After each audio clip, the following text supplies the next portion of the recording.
Alors, ce soir, je veux juste te partager un court message sur l'importance d'un appel. Well, L'importance d'un appel. Alléluia. amen. L'appel de Dieu est très important. C'est quelque chose qui est vraiment très important pour nous tous à bien connaître. Matthieu 22, verset 14, l'importance d'un appel. Amen. Amen. Maintenant, il est écrit, quand beaucoup sont appelés, mais peu sont choisis. D'accord? Alors, c'est important. L'appel de Dieu est important dans ta vie. Et alors, tu dois. Tu sais, quand je vois quelqu'un, je pense que la première chose qui me vient à l'esprit, c'est de savoir si la personne est appelée ou non. C'est ça. Donc, quand l'équipe de louange, où est l'équipe de louange? Yeah. Oui. Qui dirigeait la louange? Le jeune homme? Darry, d'accord. Quand il dirigeait la louange et quand l'équipe de louange menait, c'est la question qui m'est venue à l'esprit. Sont-ils appelés? Est-il appelé? Non. Tu vois, c'est la chose la plus importante. Parce que certaines personnes, elles se demanderaient, est-ce qu'il est à Chantilly? Est-ce qu'il était où? Oui. Un gars? Oui. Il a qu'un vessie? Oui. Il est là un peu. Oui. C'est comme ça que tu pourrais penser. Quand tu vois quelqu'un, est-ce qu'il est marié? Oui. Est-ce qu'il n'est pas marié? Tout ça, ce sont différentes façons de penser. À propos d'une personne, dès au fil des années, je me suis retrouvé à parler avec des gens à plusieurs reprises et à me demander à chaque fois, est-ce qu'il est appelé? Oui. Est-ce qu'il s'intéresse à un appel? Bonjour, veuillez vous asseoir. Vous pouvez vous asseoir devant. Vous êtes ici. D'accord, désolé pour la gauche.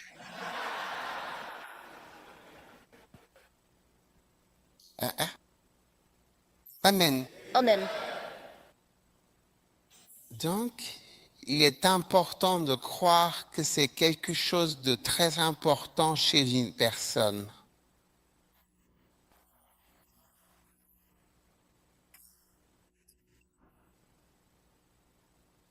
Maintenant, tu peux vivre toute ta vie chrétienne du début à la fin sans jamais penser à l'appel.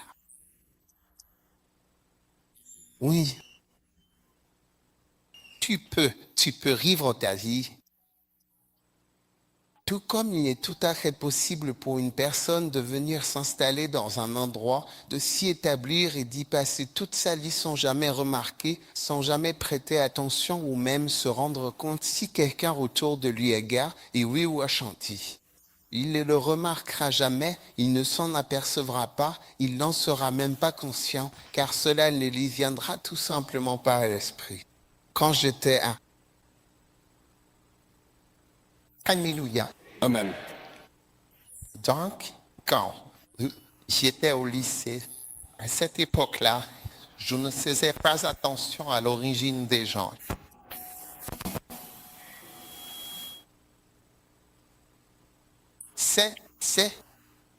Je, je ne savais même pas.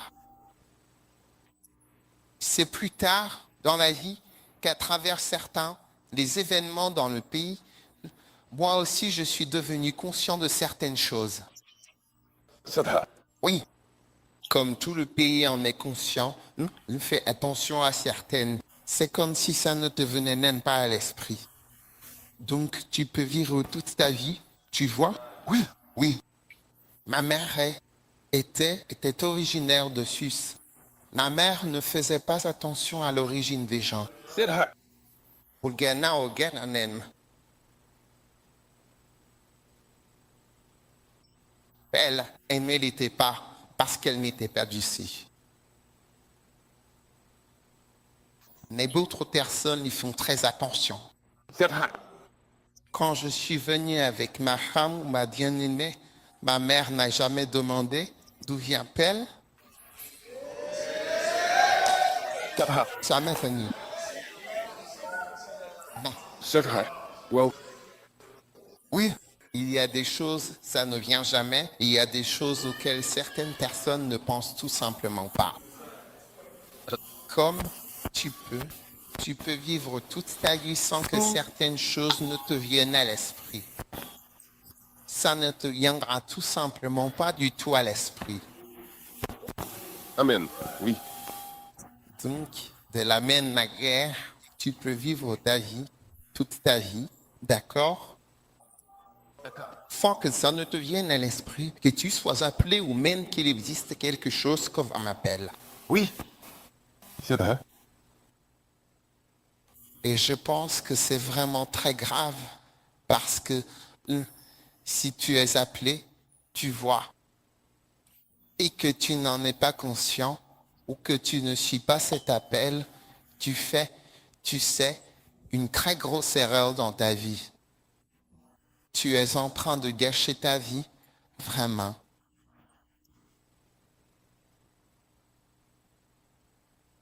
Steve Jobs, celui qui a créé l'iPhone, tu sais, il était au sommet de sa carrière.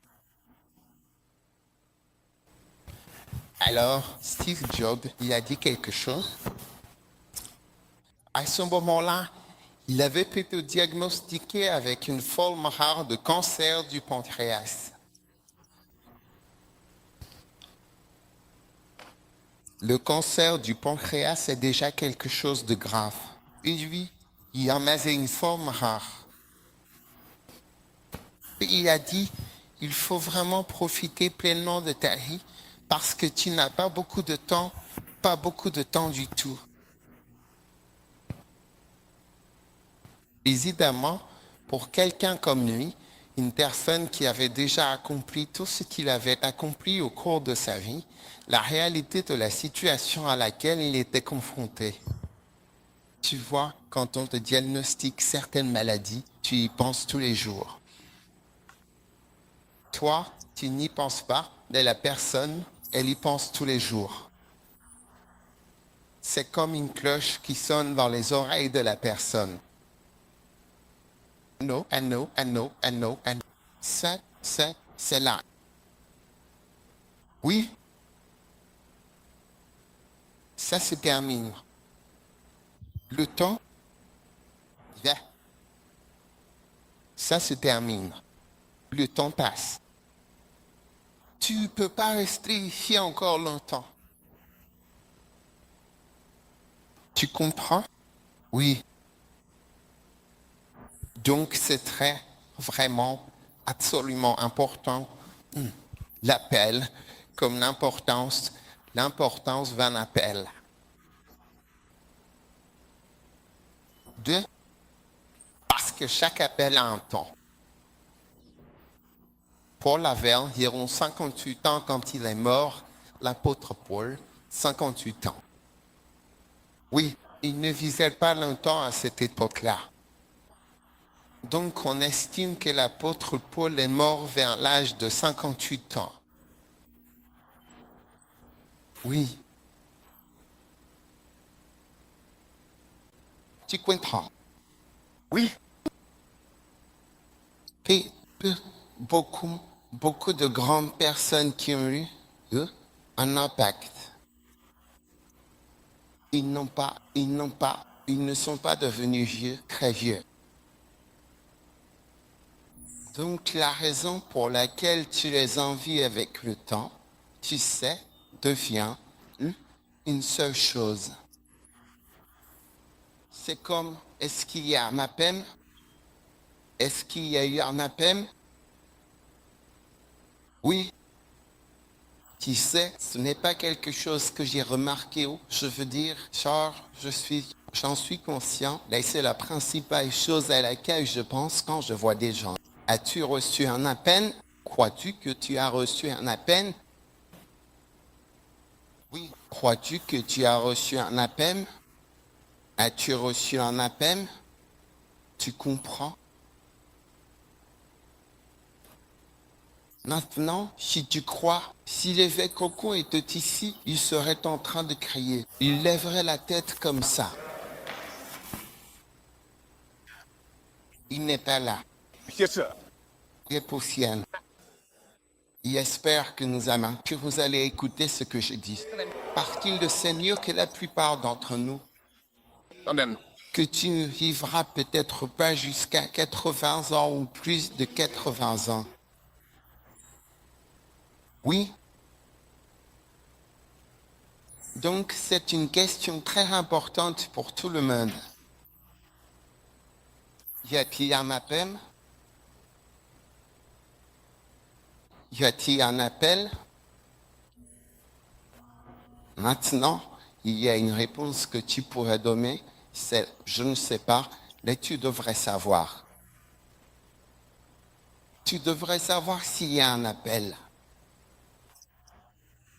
Parce que si tu es appelé, tu sais, c'est ça la question. Es-tu appelé? Si tu n'es pas appelé, alors très bien. C'est bien. Prêche. J'ai entendu une fois Case Gunn poser la question aux gens dans la congrégation. Je dis que le point principal à ton sujet, ce n'est pas de savoir, ni de se demander, ni même de chercher à déterminer si tu es un homme ou une femme, car ce n'est pas cette question qui importe vraiment ici. Es-tu un PP ou NDC? Es-tu Ewe, Gawa Shanti? Es-tu Ghanéen ou Nigérian? Mais le point principal, c'est, à ton sujet, c'est, es-tu appelé? Et ça, c'est quelque chose d'important. Donc, quand un pasteur n'en est pas conscient, il se préoccupe plutôt de savoir, es-tu riche ou pauvre? Amen. As-tu une voiture? Tu n'en as pas. Non. Tu as de l'argent ou pas d'argent? Non. Mais je vous encourage à y réfléchir. Donc, vous tous sur la scène, la question qui nous vient à l'esprit, c'est, es-tu appelé? Est-ce que l'un de ces gars est appelé? C'est le gars au clavier. Est-ce que tu t'intéresses à ce dont je prêche? Ta tête est comme ça. On dirait que tu attends que je termine. Amen. Es-tu appelé ou pas appelé? D'accord? D'accord. Maintenant, je pense que pour répondre à la question de savoir si tu es appelé ou non. D'accord. Regarde dans Matthieu 22h14. Beaucoup sont appelés. Matthieu 22h14. Donc la réponse à la question, c'est que beaucoup sont appelés. Donc il y a de fortes chances que tu sois appelé. Oui. Donc, l'une des choses que tu remarques dans une église comme le Kodesh, c'est que seuls quelques-uns semblent appelés. Oui. Et la raison, c'est que beaucoup de ceux qui sont appelés ne prennent pas cela au sérieux. D'accord. Et beaucoup de personnes qui sont appelées, ou beaucoup de personnes qui regardent, parce que les quelques personnes qui semblent être appelées, avoir quelque chose de spécial, qu'elles ont peut-être vu, ou ils ont entendu. Tu vois? Crois que je suis appuyé. Eh bien,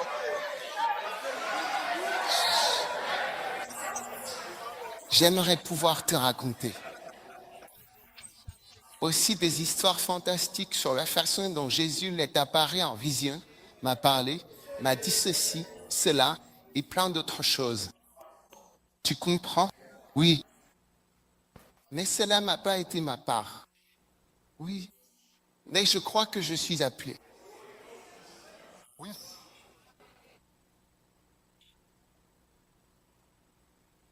Un jour, un frère est venu loger chez moi et il a dit que dans la nuit, Hagi est entré par la porte. Il logeait à l'étage chez moi. Oui, parce que c'était un parent proche.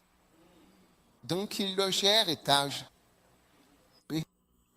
Il a dit que Jésus est venu par la porte au milieu de la nuit. J'ai dit, Rama. Il a dit oui. Et j'ai demandé, qu'est-ce qui s'est passé? Il a dit, Jésus a dit qu'il tende la main et qu'il lui donne quelque chose. Ouais. Oui. Et je dis, qu'est-ce qui s'est passé? Il a dit, oui, c'est ce qui s'est passé. Donc, je veux dire, il a dit qu'il avait vécu, tu sais, une grâce particulière de grâce. Visite de Dieu. Tu vois, je pensais, quand tu m'as raconté ça, j'ai dit que ce gars-là, je ne me laissais plus jamais venir chez moi, garde tête. Peut-être que Jésus venait pour me voir, et puis il est allé le voir lui.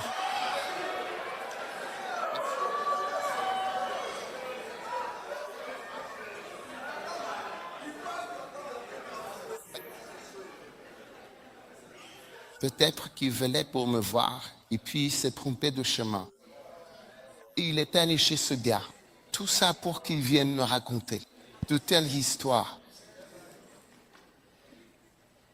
Alléluia.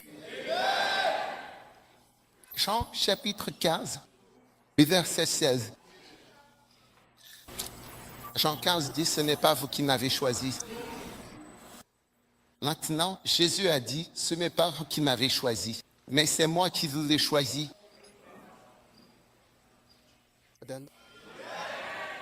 Donc vous êtes choisis par Dieu.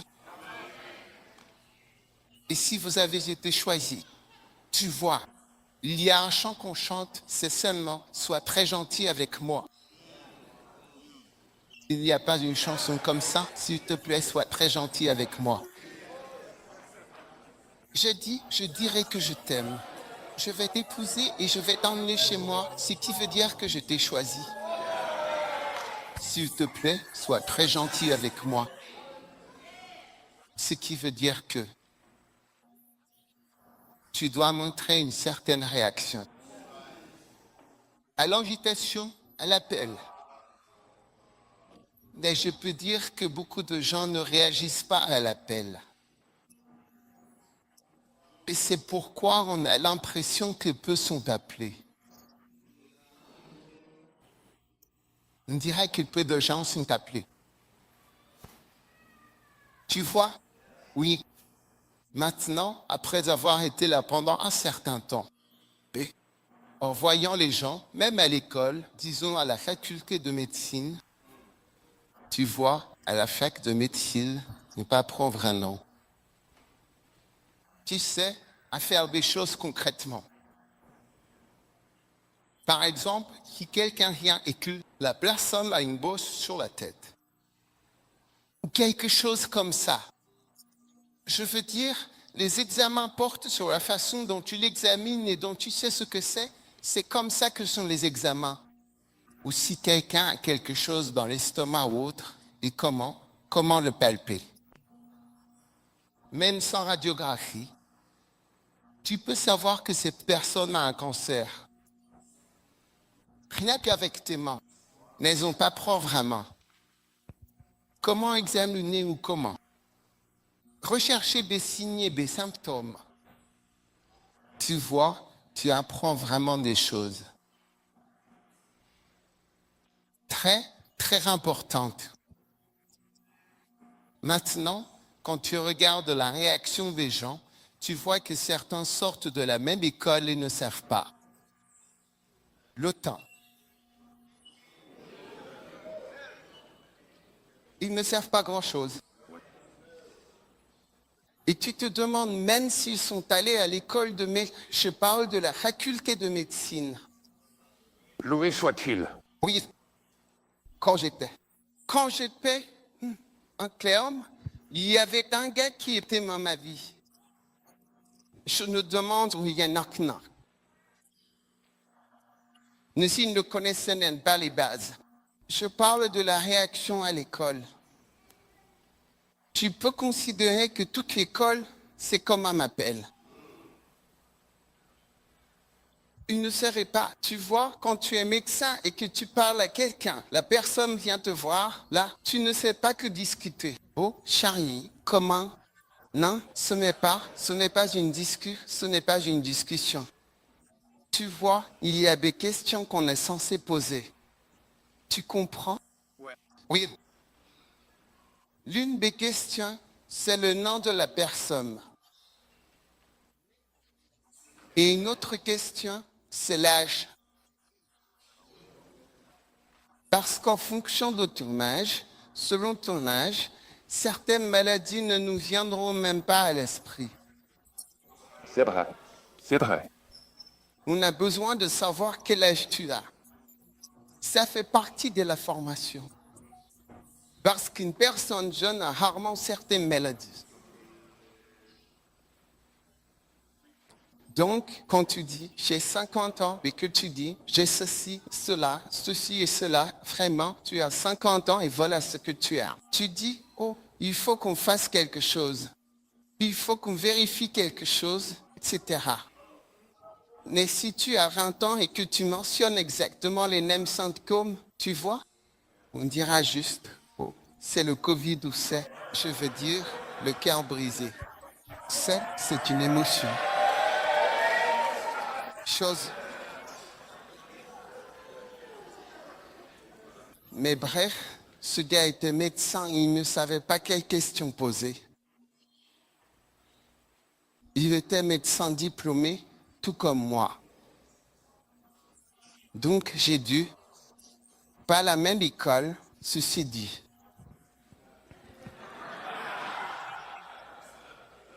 J'ai pris une feuille et un stylo et je lui ai écrit, voici les choses à demander. Nous avons quelque chose appelé au DQ pour l'interrogatoire direct. Oui, lors d'un interrogatoire direct. Ensuite, on a les domaines cardiovasculaires, ceci et cela, respiratoire, différentes choses qu'on demande. Et sous chaque domaine, on a les questions à poser. C'est la première chose qu'on apprend. Comment? On appelle cette l'incantation. Oui?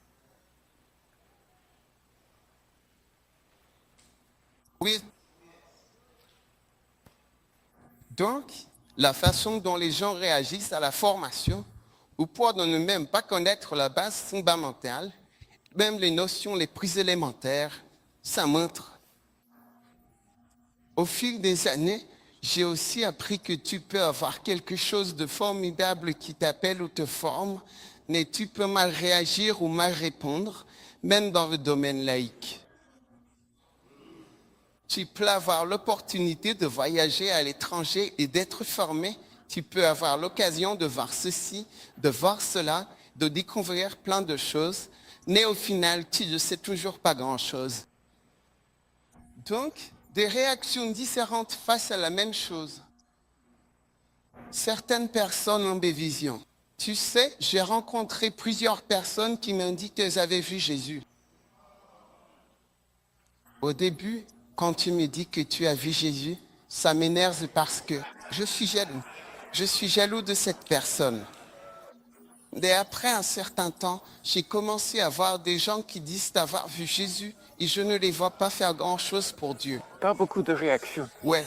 Alors je commence à me dire que, mais ce gars qui a vu Jésus et tout ça, je ne vois pas. Je ne vois pas son visage. Que nous ayons vu Jésus ou pas, chaque jour on prie pour voir Jésus. Et ça m'arrive pas. Alors, je sais que c'est pour ça qu'on a l'impression que peu sont appuyés. Non, beaucoup sont appelés, mais la réponse n'est pas très forte à l'appel. Oui, comme l'amour.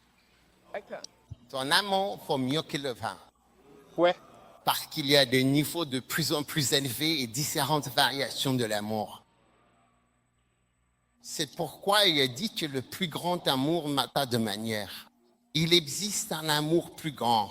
Tu peux épouser quelqu'un et avoir de l'amour, un amour meilleur que le vin. Tu peux épouser quelqu'un et avoir un amour comme le vin. Oui, comme le vin. Comme quand tu es marié à la personne, c'est comme si tu buvais. Donc c'est comme si tu devenais alcoolique.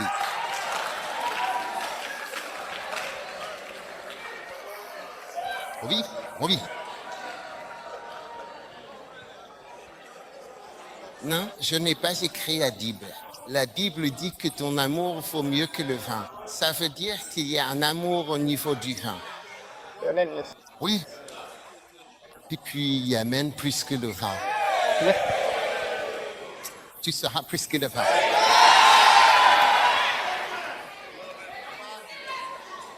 Oui. Seigneur. Un de mes profs à l'école est mort à cause de l'alcool. Comme l'alcool, le vin, ça l'a affecté. C'était trop. Il était accro. Il ne pouvait pas s'arrêter. Donc, ceux dont l'amour est comme le vin, tu deviens accro à leur amour.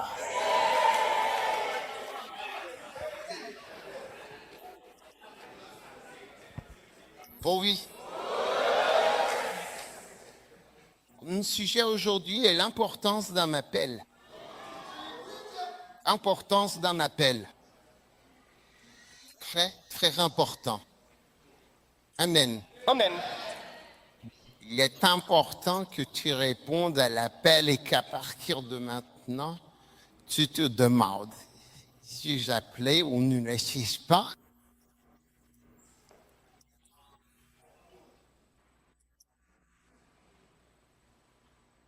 Et beaucoup sont appelés. Donc, ce dont nous avons besoin, c'est de plus grandes réponses à cet appel, surtout de la part des jeunes.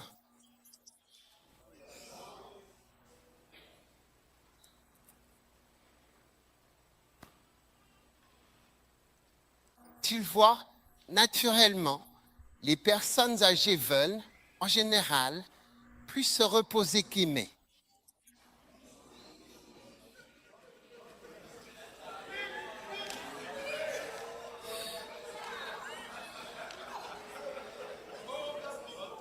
Oui.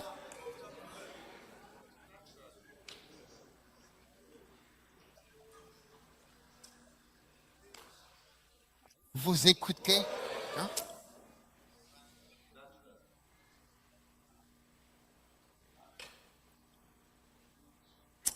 Évidemment. Naturellement.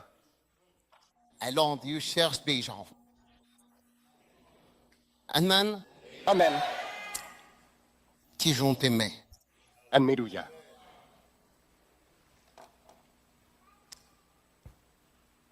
Bref, donc il est important que oui, vraiment, c'est quelque chose d'important. Tu vois, il faut que tu comprennes que c'est, comment dire, essentiel, enfin. C'est-à-dire, il est vraiment important que tu le saches, que tu en sois conscient, parce que, bon, voilà. Que tu réfléchisses en tant que jeune à l'amour, à l'appel. Ouais. Si tu restes dans le monde petit, alors l'appel va s'éteindre. Ce n'est pas qu'il n'est pas là. Il va s'éteindre. Oui. Connaissez la parabole du semeur? Oui. Le semeur est sorti pour semer. En d'autres termes, le semeur est sorti pour appeler des gens. Chaque graine que tu reçois est un appel de Dieu. Oui. Mais ensuite, les soucis de ce monde, Oui. les responsabilités et la tromperie des richesses. D'accord? Et quoi d'autre? Les plaisirs, ils s'étouffent la peine. alors tu deviens comme s'il n'y avait pas d'appel. Amen. Amen. Vous m'écoutez? Oui. Entrez, asseyez-vous par terre, venez vous asseoir. On a presque fini. Nous allons partager la bénédiction. Si des jeunes veulent s'asseoir ici par terre, venez vous installer.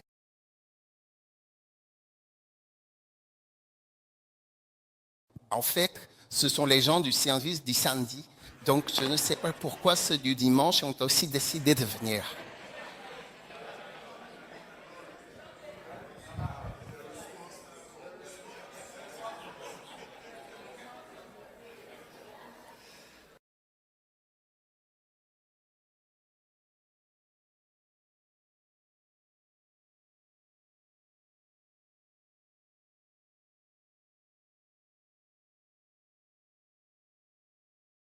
Oui. Maintenant, l'appel de Dieu, si vous ne le suivez pas, c'est très grave. C'est-à-dire que ne pas répondre à cet appel, à ce moment précis, représente une situation vraiment sérieuse et importante. Et pourquoi cela? C'est parce que chaque appel a un contexte. Chaque appel a un contexte. Oui, il y a en fait une raison à l'appel. Il y a une raison. C'est pour cela que l'appel est important, parce qu'il y a une raison. Vous suivez? Regardons 2 Timothée 9.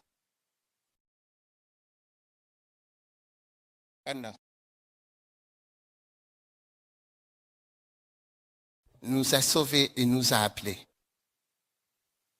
Donc, Derek transmet qu'il n'existe rien de tel que sauver sans appeler. Cela n'existe tout simplement pas au départ. Toute personne qui est sauvée est appelée, ce sont leurs réponses qui ne correspondent pas. Regardez le verset. Il est écrit qu'il nous a sauvés et nous a appelés. D'accord, nous a sauvés et appelés avec un appel saint. Voilà le point que je veux souligner. L'importance d'un appel, c'est que l'appel est un appel saint. Qu'est-ce que signifie un appel saint? Saint, sainteté. Nous pensons tous à la sainteté comme le fait de ne pas connaître de fornication, comme si tu ne commets pas de fornie. Mais comment un appel peut-il ne pas commettre de fornication? Un appel est un appel. Mais dans le dictionnaire, saint signifie spécial, quelque chose qui est spécial à cause d'un but religieux. C'est la définition de saint, quelque chose de spécial dans un sens religieux. Tu sais, c'est quelque chose de spécial. Certaines personnes disent que c'est un temple saint, c'est un lieu spécial, ou un homme saint, c'est un homme spécial, ou un tabernacle saint. C'est un lieu spécial pour un but religieux. D'accord? Maintenant, l'appel est saint. C'est-à-dire, il est spécial. Et il est dangereux de ne pas suivre l'appel. Je parle simplement de l'importance de l'appel. Et tu vois, toute personne ici qui est jeune et que Dieu a appelé, c'est dangereux. Souviens-toi de ce que je dis. J'utilise ce mot avec précaution. Dangereux de vivre ta vie sans te soumettre à l'appel. Et c'est dangereux de vivre ta vie en regardant ce que les autres font de leur appel. Amen. Si tu regardes les autres, tu vas être très, très mal orienté. Tu recevras l'esprit d'erreur. Menam. Oui. Tu reçois l'esprit d'erreur parce que ce que font les gens n'est souvent pas la bonne chose. Ouais. C'est donc très, très important. D'accord? Maintenant, il est écrit, 2 Timothée 9, il est écrit qu'il nous a appelés par un saint appel, non selon nos œuvres, mais selon son propre dessein et sa grâce. C'est pourquoi il est dangereux d'être dans ce monde sans suivre son appel ou en abandonnant son appel. Tu sais, un jour j'étais au bureau quand un frère est venu nous voir. Puis il a dit, Il était dans le ministère à plein temps. Il a dit, oh, je pars à l'étranger.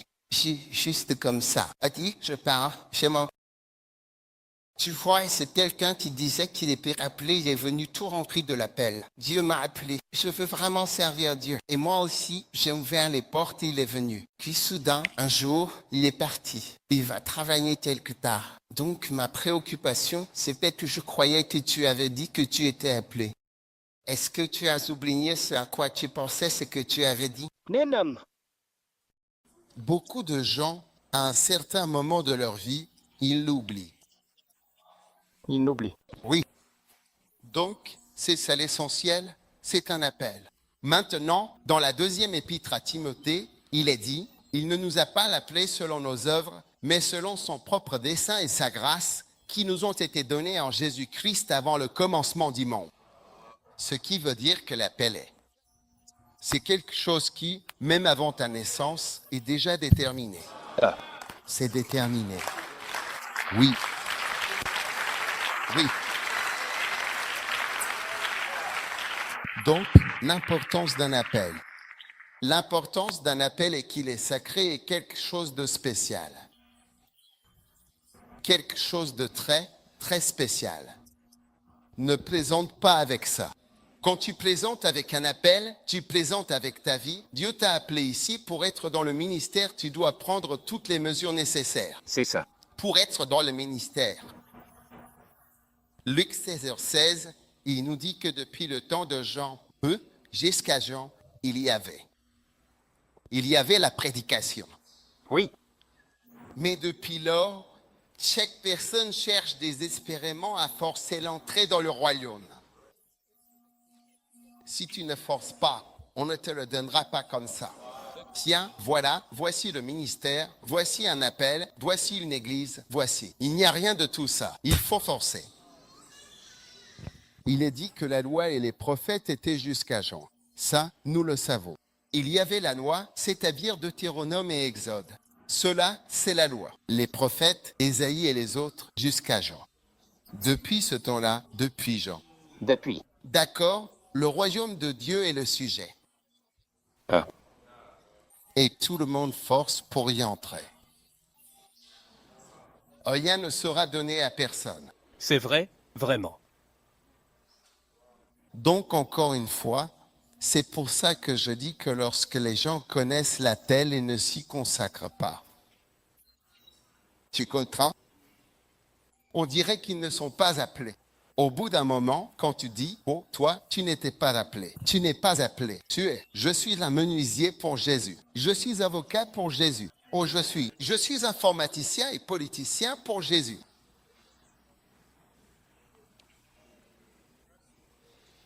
Vous écoutez? Oui. Très bien. Alors, à partir d'aujourd'hui, la question principale que tu dois te poser, c'est, suis-je appelé? Y a-t-il un appel? J'aime la façon dont Case Green répond à cette question. Case Green dit, appelé. Tu as dit appelé? Tu n'as pas besoin d'entendre un appel. Tu es déjà appelé. C'est ça? Oui. Maintenant, je veux te montrer l'importance d'un appel. Oui. Exode. Mais avant de regarder cela, alors qu'on arrive à la fin, je veux juste que tu regardes Ésaïe 14. Regardons le verset 24. À partir du verset 24. Oui. Ésaïe 14h24. Oui. Nous allons lire les versets 24, 25, 26 et 27. Regardez bien, tout le monde, vous regardez? Oui. Oui. Et moi, tapez, écrivez, ne vous sentez pas désolé pour Dieu. Ne ressentez pas pitié pour Dieu. Oui. Ne ressentez pas de pitié pour Dieu, car des gens en ont parce que personne ne s'occupe de lui. Vous voyez, je veux que vous écriviez, ne ressentez pas de pitié pour Dieu. D'accord. D'accord. Oui, ne ressentez pas de la pitié pour Dieu. Dieu dit, Ésaïe 14h24. Vous regardez? N'envoyez pas de message WhatsApp et ne vérifiez pas votre Instagram. Écrivez simplement, ne ressentez pas de la pitié pour Dieu. Et Ésaïe 14 est le verset. Il est écrit, le Seigneur. Vous regardez, Oui. vous avez fini de taper ça, cette chose-là. Le Seigneur a juré, disant, assurément, ce que j'ai pensé arrivera. Et ce que j'ai décidé, comme quoi? Quel est le dessein de Dieu? Cela subsistera. C'est pour ça que j'ai dit, ne ressentez pas de la pitié pour Dieu. Comme si, peut-être, ce qu'il essaie de faire, il ne pourra pas le faire. Oh, ne ressentez aucune pitié pour lui. Il fait exactement ce qu'il veut faire. Oui. Verset 25, je briserai quoi que ce soit. Les Assyriens, blabla, etc. Je ferai autre chose. Regardons le verset 26. Il est écrit, c'est le dessein, c'est le but. Souvenez-vous toujours de cela, verset 14, 26. C'est un verset important, Ésaïe. C'est le dessein qui est arrêté pour toute la terre et c'est la main qui est étendue sur toutes les nations. Le verset suivant. Et un éternel a un dessein. Et qui pourra l'annuler? En d'autres termes, qui va l'annuler? C'est pour ça que j'ai dit, tape, ne ressens pas de pitié pour Dieu. Et c'est sa main qui est étendue. Et qui pourra la détourner? Qui a détourné sa main? Personne. Personne ne pourra arrêter. C'est ce que Dieu essaie de faire. Donc, si tu ne t'impliques pas, ou si tu ne réponds pas à l'appel, alors c'est bien toi, et toi seul, tu vas perdre. Les misérables oranguis sont parfois des gens, ils pensent qu'ils sont en train de gâcher l'Église. Mais en réalité, ils ont détruit leur propre vie. Oui, ils se sont détruits eux-mêmes. Donc, continue.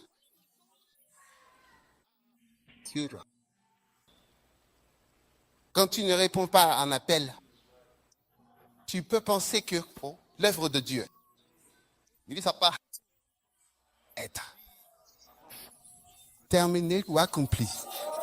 Une vie qui ne sera pas terminée ou accomplie, c'est ta vie qui ne marchera pas.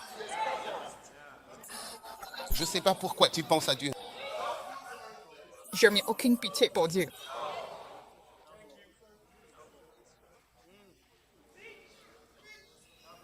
Je regardais un frère qui est allé faire sa demande et puis la fille était. J'ai dit, frère, passe à autre chose. Passe à autre chose. Qu'est-ce que c'est que ça?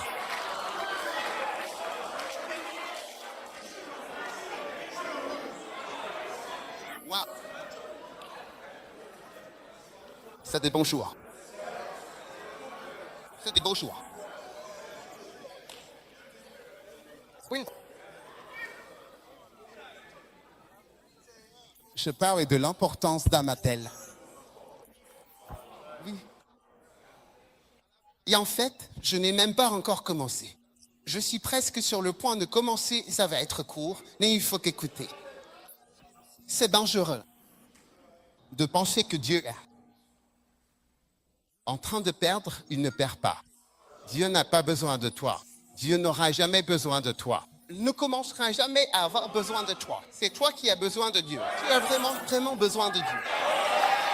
Tu auras toujours besoin de Dieu. Ce n'est pas lui qui est en difficulté ou dans le besoin. Il a dit, voici le dessein qui est arrêté à la fin. Et voici la main qui est étendue. Qui la détournera, qui l'annulera. C'est ce que Dieu fait, il le fera. Qu'il utilise un singe ou un âne.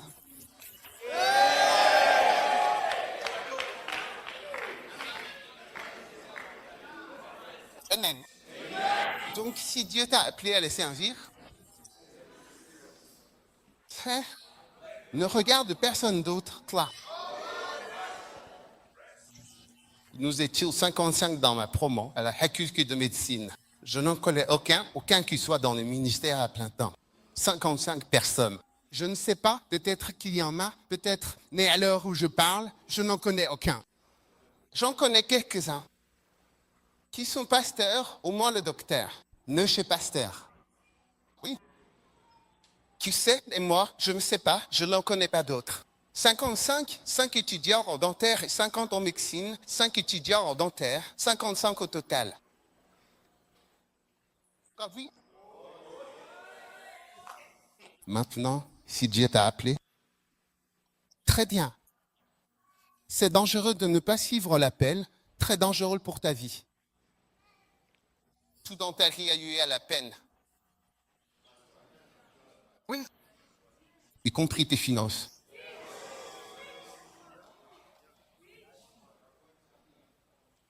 C'est... Tu te souviens quand Pierre était, tu sais, dans l'évangile de Luc, ils étaient en train de pêcher.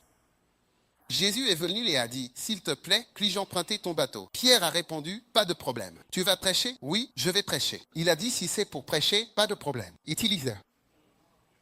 Et Jésus a dit, j'ai besoin que tu l'éloignes un peu. Parce que si j'entre moi-même dans l'eau et que je le déplace, je serai mouillé. Et ensuite, ce sera difficile de prêcher.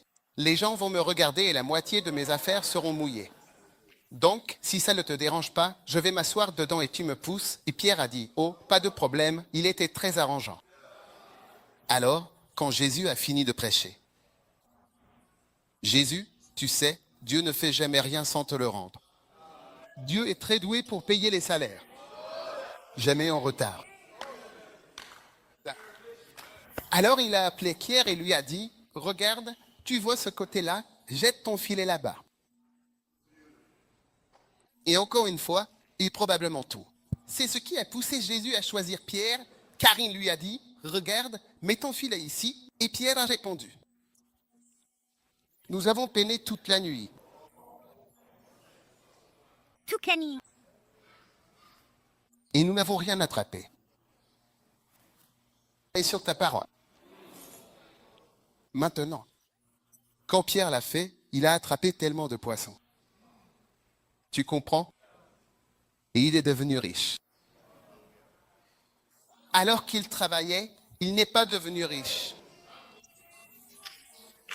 C'est en suivant la peine, en suivant le but, que c'est là qu'il est devenu riche. Mais quand il peinait, pour obtenir la richesse, c'est là qu'il ne l'a pas obtenue, c'est là qu'il ne l'a pas obtenue. Mais c'est quand il suivait l'appel et l'instruction de Dieu que la richesse est venue à lui.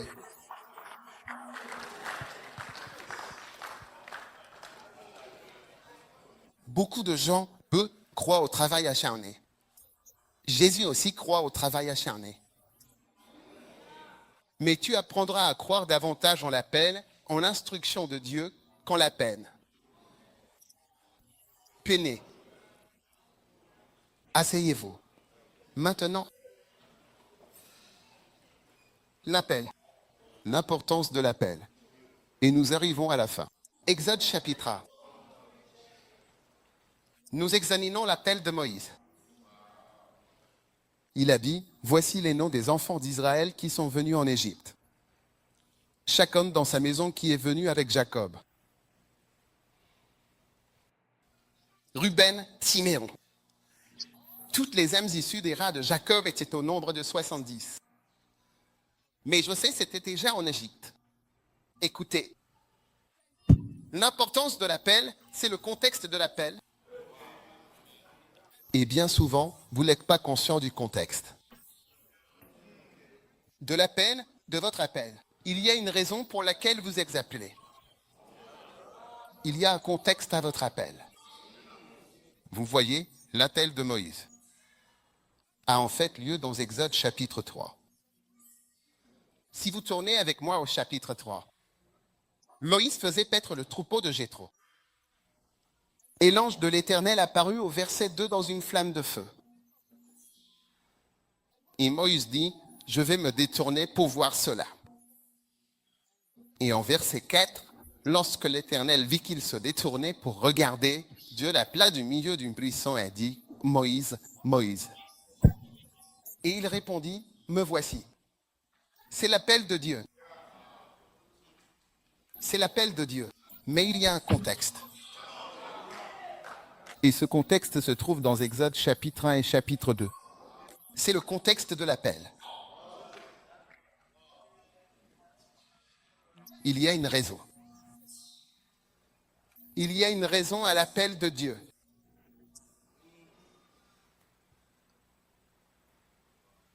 C'est pourquoi c'est dangereux. Le fait de ne pas pouvoir être appelé ou d'être accessible par un appel téléphonique. C'est dangereux de ne pas être appelable.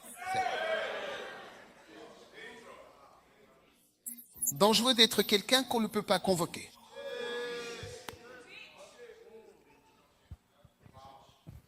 Très dangereux. C'est comme toi, là. Moi, je suis dans. Non, je ne suis pas dans ces histoires d'appeler, tu sais, d'église, peu importe, ceci, cela, et ainsi de suite. Tu m'écoutes?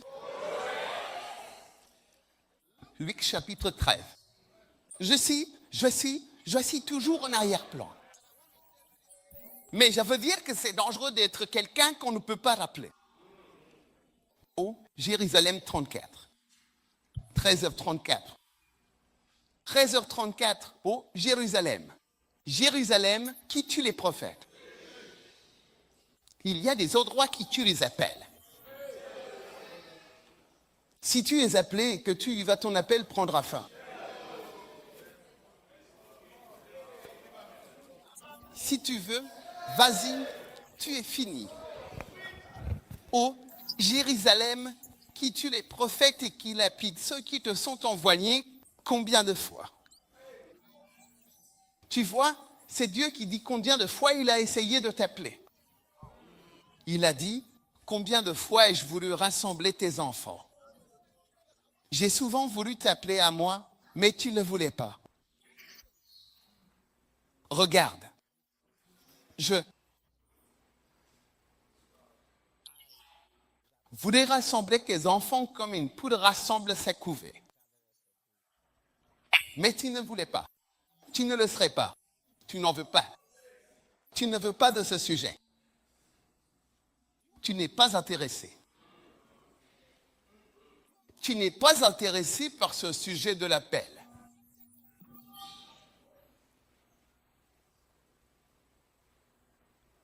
Je regarde des gens pour qui tu ne pourras jamais remplacer le message de la prospérité par le message de l'appel de Dieu. L'argent est l'appel, où est l'argent? Regarde autour de toi et vois. Il y a combien de temps avons-nous fini ces endroits et sommes-nous partis? Tu ne pourras jamais remplacer le message de la croix, de prendre ta croix et de suivre Jésus. Il n'a pas de substitut. Il n'a ni rival ni égal. Je te le dis. Pour un jeune homme, pour une jeune femme, pour quelqu'un qui a trouvé sa place dans la maison de Dieu, il n'y a pas de substitut, il n'y a pas d'égal, il n'y a pas de message rival concernant ta vie, à part l'appel de Dieu sur ta vie. Il n'y a pas d'égal, il n'y a pas de rival.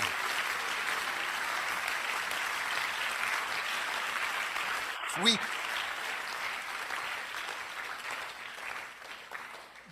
Pierre l'a prouvé. Il l'a trouvé. Il a dit, j'ai peiné. J'aime le mot peiner. J'ai souffert. J'ai traversé des épreuves, je n'ai rien. C'est l'histoire de presque tous les êtres humains. Nous avons souffert, nous avons travaillé et il n'y a toujours presque rien.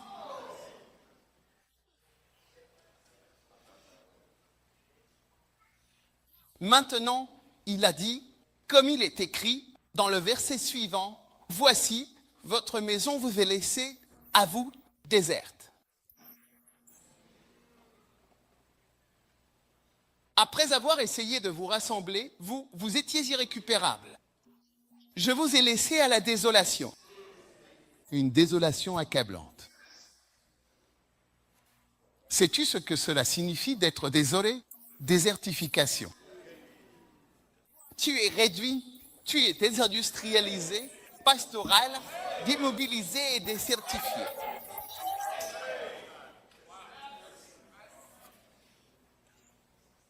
Désolation.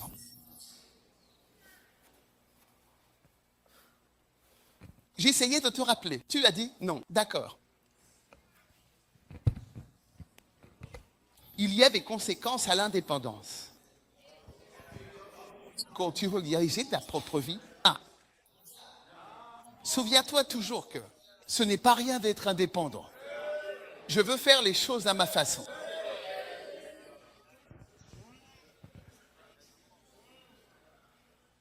Quand Kwame Nkrumah s'est battu pour l'indépendance, en effet, et que nous disons que nous avons le droit de gérer nos propres affaires. Oui.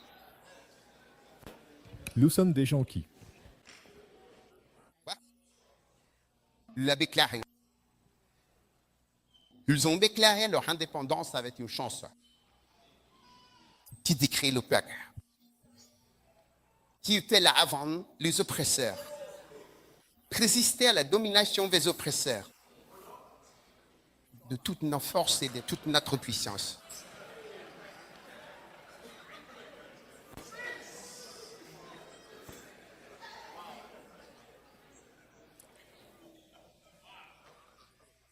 Il les a qualifiés d'oppresseurs. Et chaque fois que nous chantons, nous prononçons ces mots. Oui.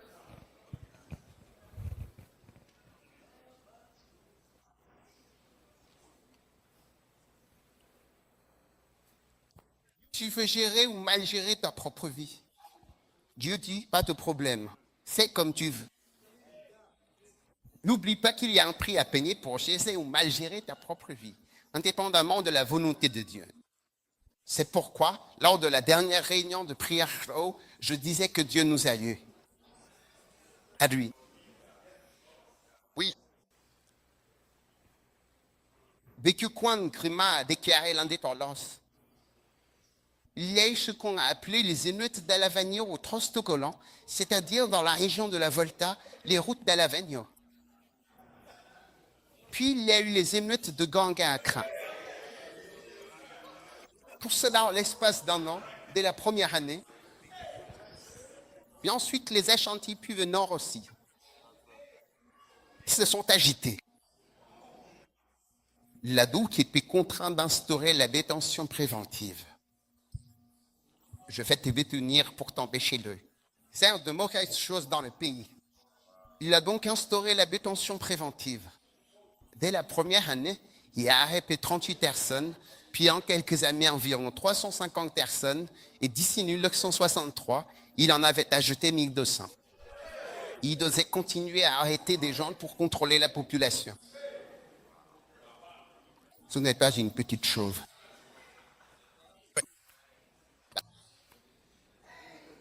Indépendance, est-ce que c'est en réalité une petite chose? Gérer sa propre vie. Combien veulent gérer leur propre vie? Combien veulent que Jésus gère leur vie à leur place?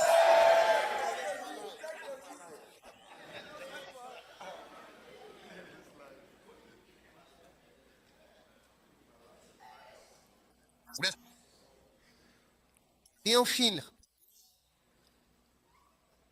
des années qui passaient,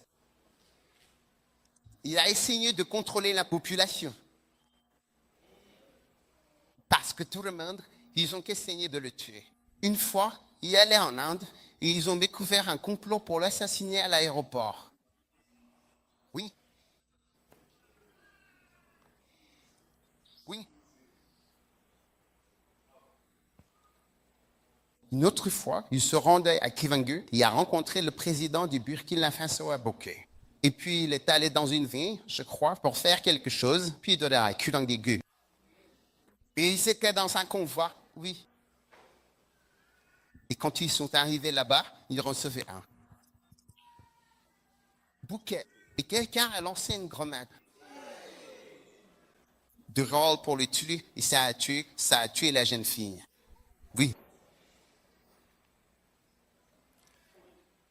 Oui, petite indépendance.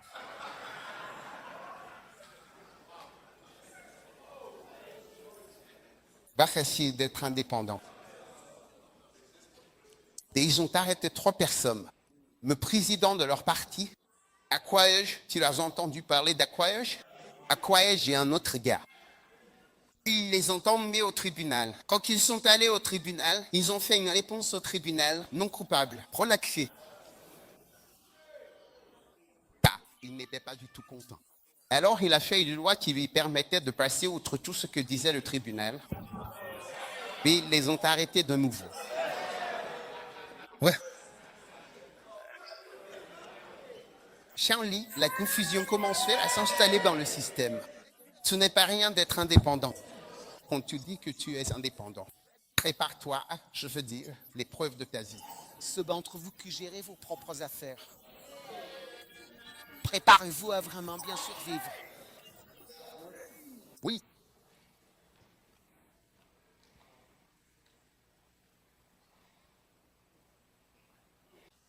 Donc, pour moi, quand Dieu m'a appelé, j'ai dit, ni Seigneur. Et ce n'était pas facile pour Nkrumah. Le Ghana était gouverné par les Britanniques depuis 1844, le 6 mars, c'est à cette date qu'ils en signent. C'est pourquoi notre indépendance est célébrée le 6 mars, car le traité de 1844, signé par le gouverneur de la Côte-de-l'Or, commandant Hay, l'a été ce jour-là. Combien d'années cela fait jusqu'en 57? Et ils ont signé un accord. Sans combien? Sans présent. Pécurie. Pécurie. Quand il a pris, ils ont essayé de le tuer jusqu'à ce qu'ils finissent par partir.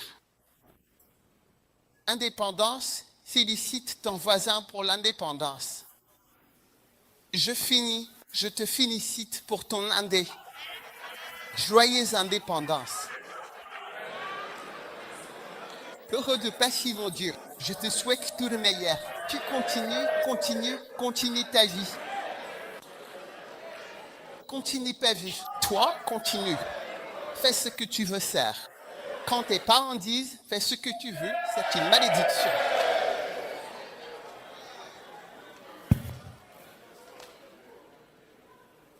Maintenant, revenons à l'Exode. Il y a un contexte. Nous arrivons à la fin. Et Joseph est mort, tout cela fait partie de l'appel de Moïse. Oui. Et tous ses frères, en fait, Joseph est mort avant ses frères, même s'il était plus jeune. Les autres, Ruben et les autres, ils ont tous vécu plus longtemps. Beaucoup plus longtemps que Joseph. Oui. Jusqu'à ce que tout le groupe soit mort. Puis le verset suivant. Maintenant, un nouveau roi s'éleva. Tu vois, c'est la raison de l'appel. Il y a des raisons, il y a des choses en arrière-plan pour lesquelles Dieu s'intéresse à toi en particulier. Alléluia. Il y a un contexte à ton appel. Et une partie de ce contexte, c'est un nouveau roi qui ne connaissait pas Joseph. Et il dit à son peuple, et il réduira à l'esprit. Ce peuple est plus nombreux et il est plus puissant. Agissant habilement avec eux, de peur qu'ils ne se multiplient et que, s'il survient une guerre, ils ne se joignent à nos ennemis et ne combattent contre nous. C'est pourquoi ils mirent sur eux des chefs de corvée pour les accabler de leurs fardeaux. Ils bâtirent pour Pharaon des vieux entrepôts, Python et Ramsès. Et plus on les accablait, plus ils se multipliaient et grandissaient. Ils étaient affligés à cause des enfants d'Israël. Et les Égyptiens furent servir les enfants d'Israël avec dureté. Il y a une raison à ton appel. Il y a des gens qui sont affligés. Des gens qui servent Satan avec rigueur.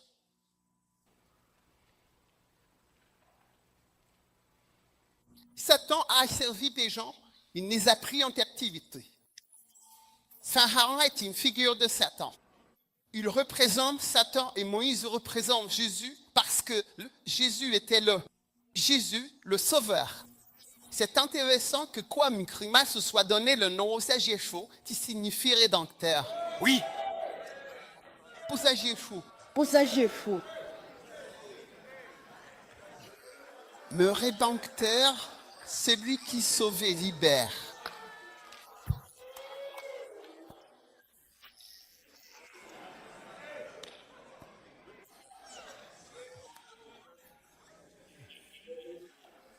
Est-ce que tu fais partie de ce service intermédiaire? J'explique qu'il y a un contexte derrière l'appel de Dieu. Ce n'est pas juste un appel dansé en l'air. Il y a des gens quelque part qui servent avec rigueur en suivant les ordres de Satan. Des filles, des garçons, des hommes avec toutes sortes d'afflictions et de problèmes. Et il y a une raison à cela. Quelqu'un, quelque part, attend que tu dises oui. Quelqu'un, quelque part, attend que tu dises oui, Seigneur. L'importance de l'appel. Mais je veux. Alors que nous arrivons à la fin, je veux dire, ne ressentez aucune pitié pour Dieu. Ne ressentez aucune pitié pour Dieu. Demandez ce qu'il a l'intention de faire et au moment où il a l'intention de le faire, il le fera. Que ce soit avec vous ou sans vous. Regardez les voyeux. L'une des raisons pour lesquelles certains de ces eaux rendus misérables et pitoyables sont contrariés, c'est parce qu'ils n'arrêtent pas de nous observer, espérant voir ou entendre quelque chose de mauvais. Ils pensent qu'ils n'ont réussi à annuler le dessein de Dieu par leur départ, croyant sincèrement dans leur cœur que leur départ a véritablement annulé ce que Dieu avait prévu. Oui. Non, il n'y a personne dans le départ, moi y compris, puisse faire gaille. Ce que Dieu, Ésaïe 14, 27, il est dit, il y a la main qui est étendue. Allez-vous plier la main de Dieu? Et combien ont déjà joué à ce jeu? Celui que qui a fait baisser la main de Dieu? Qui peut l'annuler? Qui peut pousser sa main vers le haut? Il y a la main qui est étendue. Qui peut tourner la main de Dieu dans l'autre sens? Il faut être fou. Il y a un contexte à l'appel.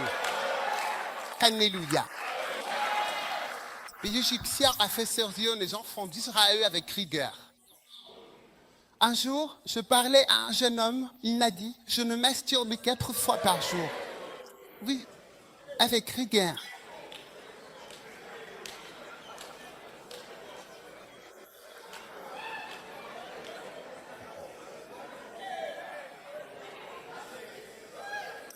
Et ils leur rendirent la vie amère par du esclavage, dans le mortier, dans les briques et par toutes sortes de travaux dans les champs. Tout leur service, ils le faisaient avec rigueur. Rigueur. Il m'a envoyé des gens travailler dans les champs. Travaille, fais ceci, fais cela, fais ceci, fais cela, des choses différentes. Rigueur. Tout travail peut être décrit de la même manière. D'abord, sur, très peu, à en retirer de tout cela. Oui. Donc, il y a un contexte. Et c'est ce contexte qui est si crucial pour que vous compreniez que Dieu ne vous a pas appelé pour rien. Et puis, il a rendu leur vie amère. Par du esclavage. Amère. Combien ont connu l'amertume? Seulement 3 personnes ont connu l'amertume. Et le roi d'Égypte parla aux sages-femmes hébraïtes. Il dit, lorsque nous exerçons la fonction de sage-femme, et les voir sur la bobine, si c'est un fils, alors tue-le. Mais si c'est une fille, alors elle vivra. Mais les sages-femmes craignirent Dieu et ne demandaient rien. Le roi d'Égypte. Égypte leur avait ordonné, mais elles ont laissé les enfants à l'envie.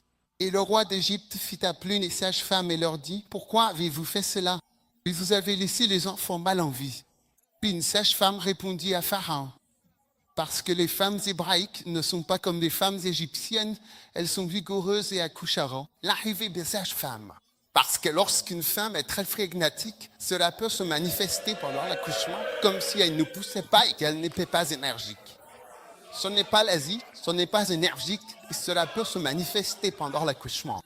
C'est comme, pousse, oh, je suis fatigué, pousse encore un peu, pousse. Bon, je garde.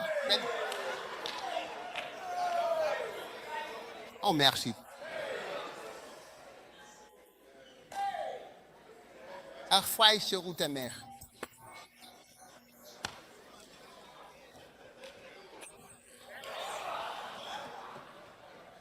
C'est pourquoi Dieu traita avec les sages-femmes et le peuple se multiplia et devint très puissant. Il y arriva que, parce que les sages-femmes craignaient Dieu, il leur fit des maisons.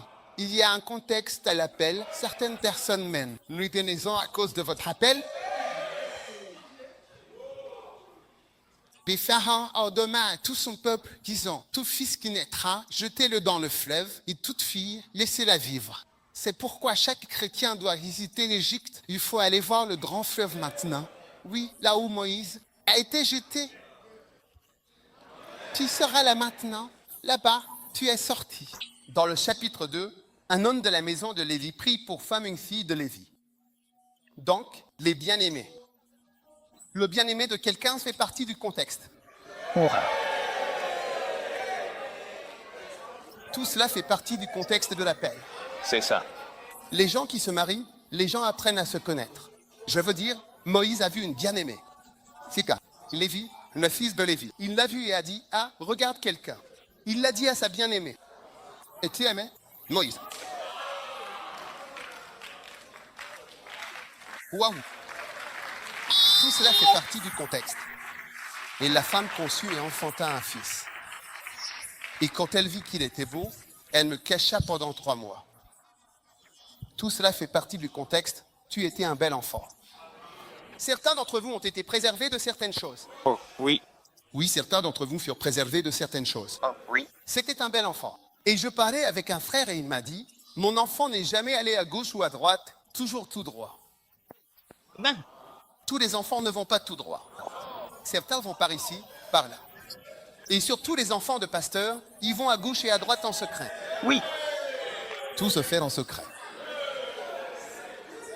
Oui.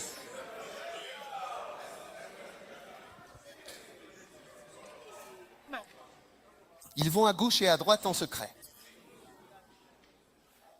La Bible dit qu'il était un bel enfant.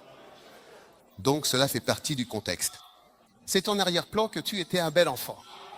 Peut-être que tu es un bel enfant, une belle fille, un beau garçon. Tu es le genre parce que tu vois, beaucoup de gens veulent servir Dieu, mais ils ont certains problèmes. Tu sais, comme un frère, il ne peut pas. Il ne peut pas. Chaque fille qu'il voit, il doit essayer, commencer à envoyer des messages, des vidéos, faire ceci, dire cela, toutes sortes de choses. Ils ne peuvent pas se contrôler. Et peut-être que Dieu t'a préservé. Même? Et ce genre de choses ne t'attire pas. Oui. Et certaines personnes ont un désir. Il y a des gens qui ont ces perversions et qui ont un fort désir de servir le Seigneur. Mais à cause de ces perversions, ça les affecte. S'ils se lient à quelqu'un, ça se transforme en autre chose. Oui. Donc tout ça, c'est ton arrière-plan. C'était un bel enfant. Ton enfance, tu serais surpris. Dieu te garde, Dieu t'amène, te place dans une église. Tout cela en fait partie. Tu ne sais pas que toutes ces choses font partie de l'appel. Et la femme conçut et enfanta un fils. Et quand elle vit que c'était un bel enfant, elle me cacha pendant 3 mois. Elle ne pouvait plus le cacher. Elle prit pour lui une corbeille de jonc, l'enduisit de bitume et de pois, y plaça l'enfant et la déposa parmi les roseaux au bord du fleuve. Sa sœur se tint à distance pour savoir ce qui lui arriverait. Et la fille de Pharaon descendit se baigner dans le fleuve.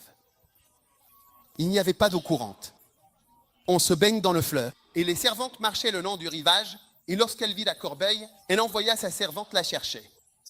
Et lorsqu'elle l'eut ouverte, elle vit l'enfant, Et voici, l'enfant était en train de pleurer. Et elle eut de la compassion. Shagavazuta, Balabaza, Bandorana. Tout cela est en arrière-plan. La compassion de quelqu'un. Les sentiments d'une femme. Les sentiments d'une femme, juste les sentiments normaux d'une femme, tout cela est en arrière-plan. Alléluia.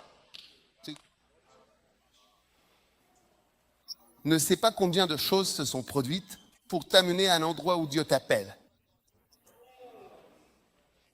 Tu sais, un jour, il y avait un garçon chinois. Et eux, en fait, ses parents étaient américains. D'accord. Alors il a grandi et a eu une vie heureuse. Mais ensuite, quand il a grandi et qu'il est allé, je ne sais plus si c'était au lycée ou à l'université, les gens se moquaient de lui. Et il disait, comment se fait-il que tu sois chinois? Tu es chinois et tes parents sont des Américains blancs. Juste des Américains. Et il se moquait de lui à l'école. Alors il est rentré à la maison et il a dit, maman, papa, pourquoi suis-je chinois? Pourquoi tu es chinois? Et vous êtes. Il ne l'avait jamais remarqué auparavant. C'est vrai. Tu ne l'avais jamais remarqué.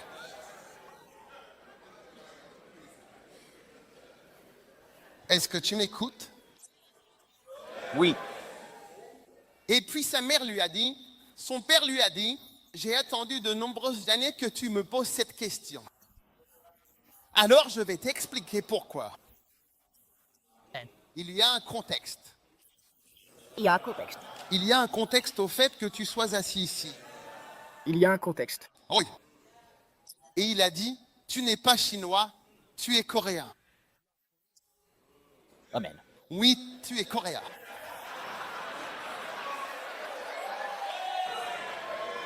Amen. Oui. Tu n'es pas chinois, tu es coréen. Il y a un contexte. Il y a un contexte à l'endroit où tu te trouves et à l'appel de Dieu. Il y a un contexte. Contexte. Et il a dit, pendant la guerre de Corée, il a dit, ton père et ta mère, tu vois, il a dit, je suis ta mère, ton américain. Nous étions en Corée du Nord et à ce moment-là, nous avons dû fuir, nous avons quitté la Corée du Nord et nous nous sommes dirigés vers la Corée du Sud, c'est-à-dire que nous fuyions en quittant la Corée du Nord pour aller vers la Corée du Sud. Tu te souviens, la Corée du Nord, c'est peu importe le commu. Je ne sais pas ce que c'est, puis la Corée du Sud, d'accord. Donc, nous étions en train de fuir. Et il a dit, nous sommes arrivés à un pont et il tirait. Bon, maintenant, si tu as déjà été dans une ville, j'ai été à Accra, quand il y a un coup d'État, ce n'est pas rien, tu entends. Coucou, coucou, coucou, coucou, coucou. Comme ça, ils entendent. Je veux dire, si tu es prêt. Maintenant, oh oui, je l'ai entendu moi-même. Ghana, ouais. Donc il a dit, il y avait des tirs partout et il pleuvait, et c'était l'hiver. Ensuite, ta maman, c'était le père qui donnait l'explication. Il a dit, ta mère, qu'il a connue comme sa mère toute sa vie, a entendu un bébé pleurer, na, na, na, na. Et ta mère a dit, arrêtons-nous. J'ai dit, non, on ne peut pas s'arrêter. Parce qu'il pouvait entendre le bruit. Boum, boum, boum, boum, boum. Il a dit, arrêtons-nous, arrêtons-nous, il y a un bébé qui pleure. Alors il a dit, elle m'a forcé à m'arrêter. Je me suis arrêté en plein danger, je suis sorti de la voiture et je suis descendu en bas, il y avait un pont, il est passé sous le pont. Et quand il est arrivé là, il a dit, il y avait une femme nue. Une femme nue qui avait complètement enlevé tous ses vêtements se trouvait là. Elle avait accouché de ce bébé, puis avait soigneusement enlevé ses vêtements, recouvert le bébé avec ceci et utilisé son propre corps pour protéger l'enfant, le mettant ainsi à l'abri. Men. Men. Men. Et il a dit, tu étais cet enfant et ta mère était morte, et tu étais cet enfant. Et nous t'avons pris, nous t'avons mis dans la voiture. Et c'est pour ça que nous t'avons amené en Amérique. Et c'est comme ça que tu es ici. Et il a dit, ta mère a donné sa vie pour toi. Ta mère a donné sa vie pour que tu sois en vie. Oui. Il y a un contexte et une raison derrière chaque appel, chaque situation, chaque position.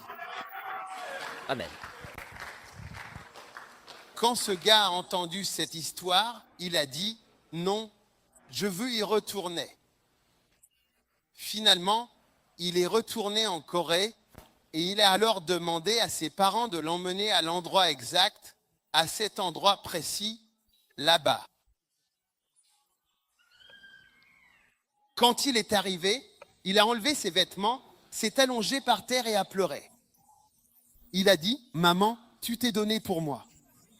Tu as donné ta vie pour que je puisse vivre. » Et il pleurait et criait. C'est passé aux informations en Corée. Waouh. Il pleurait nu par terre, disant qu'il est en vie parce que sa mère a donné sa vie pour qu'il vive. Elle s'est enveloppée autour de lui, l'a protégé avec son propre corps. Il ne le savait pas et elle est morte là, tenant le bébé dans ses bras. Oui. Il y a un contexte derrière ton appel. Et ce contexte, c'est la croix. Oui. Et ce contexte, c'est ton salut. Et le contexte, ce sont aussi toutes ces personnes qui attendent, qui souffrent et qui espèrent qu'un des jeunes dira oui. Oui. Seigneur, je crois. Je crois. Je crois, ça me plaît. J'ai envie de le faire. Prends-le au sérieux, jeune fille. Prends-le au sérieux, jeune homme. C'est la chose la plus importante, la seule qui compte. Si tu me demandes ce qui m'intéresse, es-tu appelé ou non? Es-tu appelé ou non? Il y a contexte. Lorsque la fille du pharaon est allée appeler, il y avait un bébé qui pleurait. Et l'enfant grandit. Et il arriva, au ces jours-là, lorsque Moïse fut devenu adulte, qu'il sortit de ses frères et observa. Et il rit. Puis regarde. Et il aperçut un Égyptien se rapant à mes bords. Et alors ils s'en inquiéta. Vous voyez, les choses qui vous préoccupent réalisent qu'il se passe quelque chose. Vous voyez, Moïse, ayant été instruit dans la culture égyptienne, forêt, tu es appelé. C'était juste la dernière étape. Le contexte, le fait de son héritage, d'où il venait. Avoir été tiré de l'eau, avoir été sauvé de façon particulière, être conduit surnaturellement dans la maison du pharaon, grandir dans la maison d'une femme riche et d'un homme riche, pour lui donner une mentalité de riche plutôt qu'une mentalité de pauvre.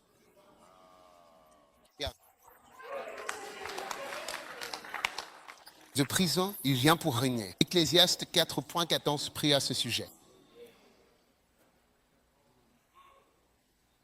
Dieu t'appelle. Dieu a appelé beaucoup de personnes.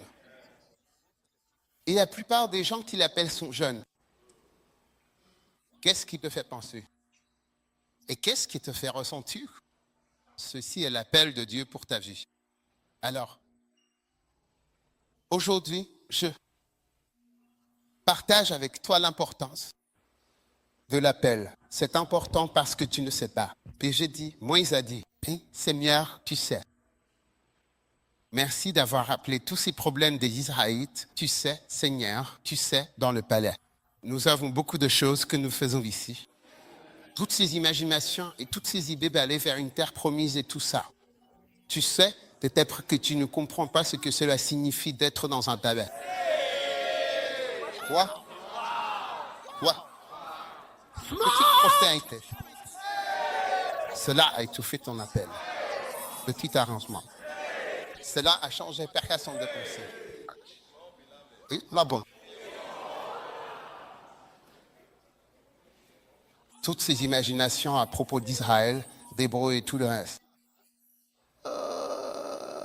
Ma bonne vient d'une ancienne génération. Oui. Un jour, quelqu'un m'a dit que ton père a de l'argent. C'est pour ça que tu fais toutes ces choses. Tu dis que tu as accompli ton appel car ton père a de l'argent. Mon père en avait, je ne m'excuse pas. Je ne vais pas m'excuser. Une partie de mon histoire. Dieu voulait que je vienne d'une famille riche. C'est mon histoire.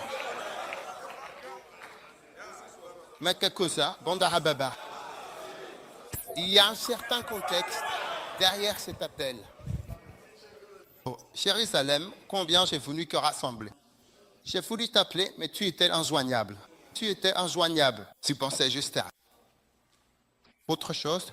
Tu voulais devenir une star du foot.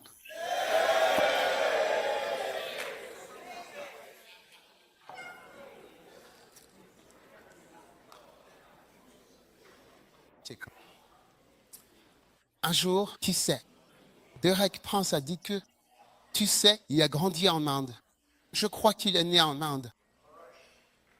Donc il disait que dans sa famille, tout le monde était soldat. Son père, son oncle, son grand-père, tout le monde était soldat. Tout le monde était bavardé. Donc il avait un passé militaire. Lui-même était aussi dans l'armée. C'était ça, le contexte. Oui, donc quand il parle de l'armée, il disait, bref, un jour, il y avait un colonel ou quelqu'un comme ça. Et il avait un message de la part du vice-roi, qui était comme le gouverneur, ou le gouverneur qui était là pour l'indépendance, Eden Clark. Oui, Eden Clark. Donc il a reçu un appel. Tu vois, pour venir à une réunion. En fait, c'était pour un dîner.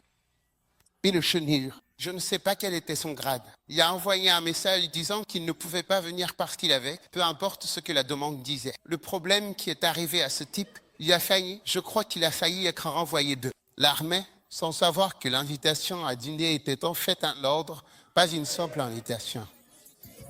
Comme si c'était un sujet de prière, ou peut-être une sorte de « Enfin, est-ce que tu voudrais venir dîner ?» Ou enfin, peu importe. Pas du tout, c'était, je redirais, c'est un ordre. Il a mal compris. Il a mal compris l'invitation. L'invitation de Dieu est un ordre. Je pense qu'il discute avec toi ou qu'il bavarde avec toi. C'est comme quand tu te maries et que tu dis « Je te prends pour être mon mari, ma femme, peu importe. » Je quitte mon père et ma mère et je m'unis à toi. Ça ne veut pas dire que mon père ne doit plus m'appeler. Tu dis à ton père, papa, ne m'appelle plus. Je suis indépendant. Je n'ai plus besoin de toi. Tu n'as plus besoin de moi. J'ai fait un vœu. Je ne sais plus qu'avec ma Sam. Ne m'appelle plus jamais. Nous ne faisons plus qu'un maintenant. Tu as mal compris l'anglais. Tu as mal compris l'anglais. Je quitte mon père et ma mère et je m'unis à toi. Tu quittes quoi? Tu vis? Comment tu vis? Ton père est qu'un air? Tu plaisantes. Ne comprends pas mal les mots anglais qui sont prononcés. Le fait que Dieu dit gentiment, voudrais-tu enfin dîner? Tu voudrais dîner? C'est vrai, ça veut dire viens maintenant. Viens maintenant. Cette invitation douce, c'est en fait un ordre concernant ta vie. Vous avez tout mal compris. Vous avez tout mal compris. Le dîner. Il y a dit, j'ai ce qu'il faut. Donc le gars avait le dîner à la maison. Je ne sais même pas ce qu'il comptait te dire pendant le dîner.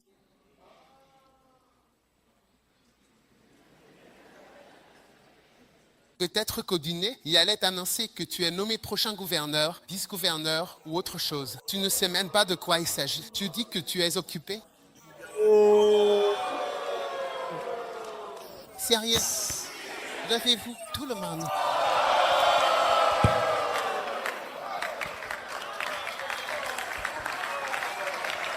C'est un ordre.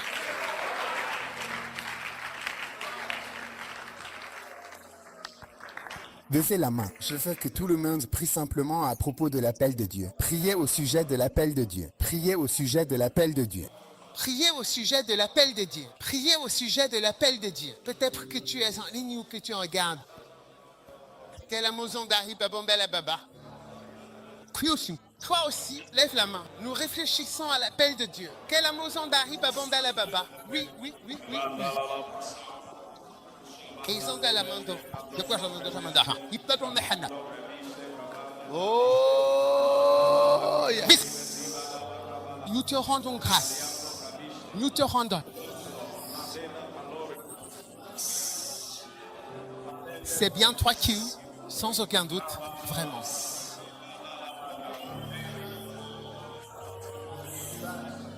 Nous te rendons gloire, bon solitaire. Alléluia. Alléluia. Alléluia. Alléluia, Alléluia, Alléluia. Merci.